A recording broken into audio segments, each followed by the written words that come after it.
Hey everyone, and welcome back to Remember This Tech. On today's episode, I'm going to try and build a $100 gaming PC. This PC is going to use affordable parts, things you can find on sites like eBay and Facebook Marketplace, and maybe even your local postings. And I've got one game in mind that I want to play. I don't get a lot of time to play games, even though I'm hosting a tech channel. A lot of it's testing. So I want to see if I can game on a $100 system to play Baldur's Gate 3. That's a big ask, right? It's pretty demanding. We're just going to shoot for 1080p. That's all I need. And I know many people on YouTube have already done a similar build like this, but mine's $100 and I have one goal in mind, just to play Baldur's Gate 3. So that's a goal. The basis of this build is an HP Z400 Workstation you see behind me. Paid $25 for. Now you may or may not get that system for $25, but that's what I paid for it. It's got a Xeon W3550 processor, has 8 meg of cache, base clock is 3 GHz with the max turbo frequency of 3.33 GHz. It's got 4 cores, 8 threads. It's not the most powerful CPU in the world, but it's what this system came with, okay? Bonus, the system came with 28 gig of DDR3 memory, 28 gig, and it's got a decent power supply. We got to add a OS, a boot drive, and a video card. So if I paid $20 for this system, that only leaves me $80 for the rest of the system. So how am I going to divvy this up to make it a $100 build? You can get a cheap or used 256 gig SSD. So we're going to put in a Lexar 256 gig SSD, and those range from $10 to $20, depending if you can get it used, if it's on sale, and that should accommodate my one game and OS. Later on, we can add an SSD for more storage. Second, the game calls for at least a video card with 4 gig of RAM to 8 gig of RAM. This is the RX 580. It has 8 gigs of VRAM. It should provide enough power to push the game at 1080p, right? And that's what I'm hoping. And these you can get from $50 to $80 used. This one cost $70. You may not need a 16-core CPU. You may not need the newest Intel 14th gen or Ryzen system. Maybe this, if you could score it, will get you through to play your favorite game. Come on, let's get rolling.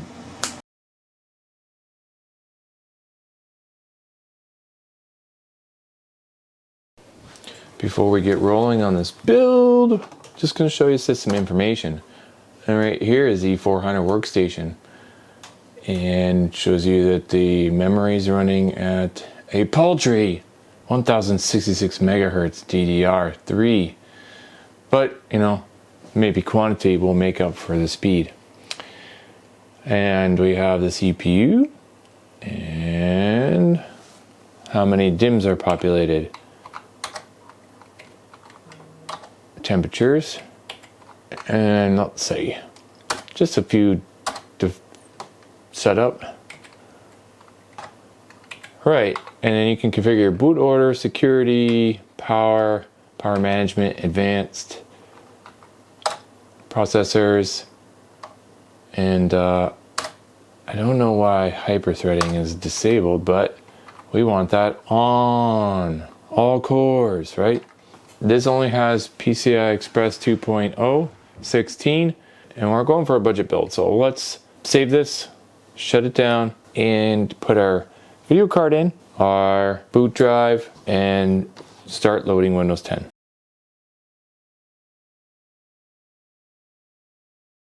The problem you may encounter when trying to do this build is that you only have one 6-pin PCI Express power on this particular power supply. And that's a problem unless you swap out the power supply. If you're super on a budget, I'm not 100% recommending this, not at all. But there are Molex to 8-pin connectors for PCI Express, which this video card takes. This just happens to have 2 free Molex connectors, and you can do this. And it costs a few dollars. Now again, this is the last resort option, but it's available. I'm not totally recommending it or not recommending it. Now with my supreme wiring job out of the way and the connector to the 8-pin on the RX 580, it's time to boot up the system, load Windows 10. Hopefully it won't toast this power supply. Fingers crossed with latex gloves. Windows 10 Professional has been loaded, drivers updated for the video card and everything else. Got Steam on there, and we got Baldur's Gate 3. Now the system requirements for this game is Windows 10 64-bit, we have that. Memory, 8 gig of RAM, we've got 28 gig of RAM. Graphics, they're requiring a RX 480 4 gig VRAM card. I got a 580 with 8 gig VRAM, DX11, and storage 150 gig. Have all that. Problem is going to be is that the processor is equivalent to like a first gen i7, i9. It's calling for an i5 4690 or an AMD FX 8350, and that's where the minimum requirements are going to probably fall short for this game. I'm going to test it right now. Let's check it out.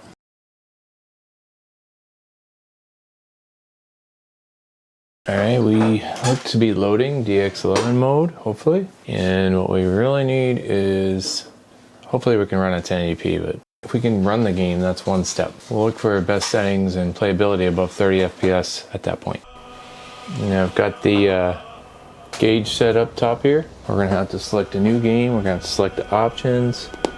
We're going to have to play. Now I'm interested in playing the Warlock and or maybe the Paladin, so I don't know which is going to be my favorite. I don't know. But let's see what we can do for video. With my capture device, this is not happening. 1080p. Refresh rate is not great. We need more than that, but that's don't really know what's all this about. Narrative experience, so it's kind of like a story. This is tough. So you basically kind of die. Customize your experience. What's this? Alright, we're loading the game. Low settings. It's the first time I played this and kind of interested to see how it works with the RX 580, but it's playing it. I mean, even with this CPU on low settings, we're playing acceptable frame rates. There's like things you're supposed to explore. I guess go over here. This is the pool that thing came from. The parasite now writhing behind. You can rotate your camera. I mean, we are dipping a bit in the FPS up here, but honestly, I mean, this is an old system playing this new game, and I kind of like it. I don't know how to play, but you know, you gotta explore and save a lot. What does this do? Oh. This $100 gaming PC is running pretty nice so far, you know? I mean, what more can you ask for? Oh, I could turn the eye candy up a bit.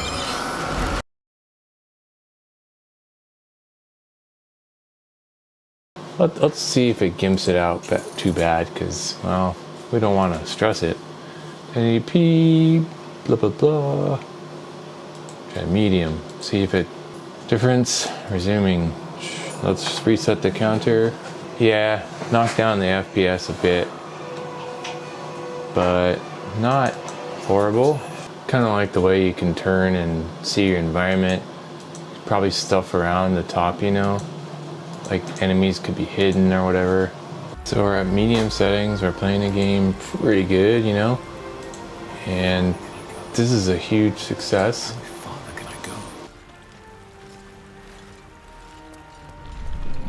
For $100, you know, it's great. If you can get a little bit higher end CPU for this, or maybe like, oh, I don't know, like a little newer Z420 or something, you can get a little bit newer based Intel CPU.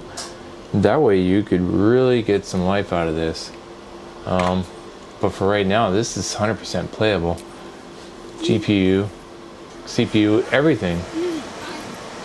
You're alive. Now what might you be hiding?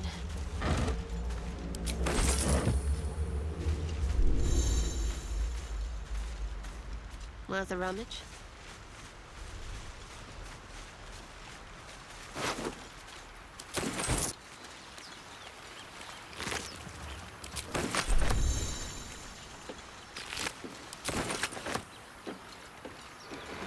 Fresh water.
Not going to last much longer.